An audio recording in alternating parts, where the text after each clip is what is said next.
The world did not end with fire or war. It ended with a cough. In the spring of 2031, a virus unlike anything ever cataloged by human science emerged simultaneously across 7 continents. Researchers would later call it Helix Zero, a name that felt almost poetic in its bleakness.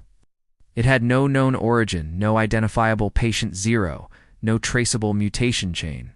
It simply appeared as if the universe itself had decided to flip a switch.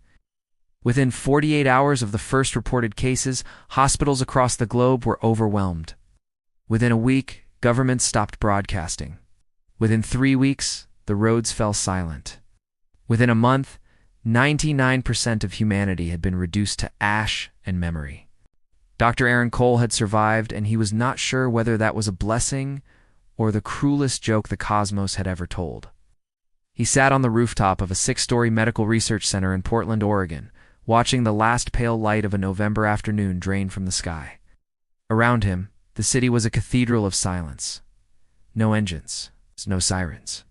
No voices drifting up from the streets below. Just wind moving through dead leaves, and somewhere far away the distant bark of a dog that had once belonged to someone.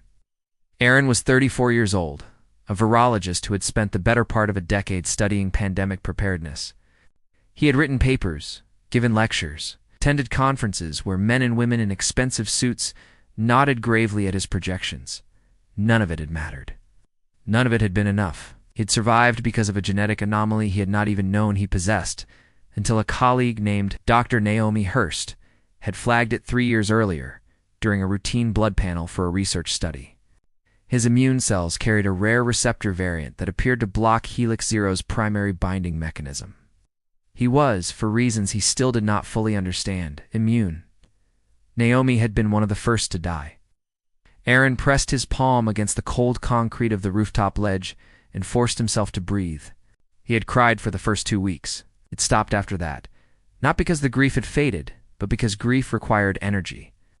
And energy was now a resource he could not afford to waste. Somewhere in this broken, beautiful, silent world, there were others like him. There had to be. The mathematics demanded it. If he had a genetic anomaly that conferred immunity, others would too. Helix Zero was devastating, but no pathogen in the history of Earth had ever achieved a perfect 100% kill rate.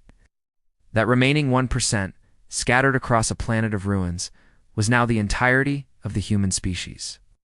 He climbed down from the roof, picked up his radio, and began transmitting. "My name is Aaron Cole. I am a virologist. I am alive. If anyone can hear this, please respond. You are not alone." He repeated it 17 times before he heard a voice come crackling back through the static.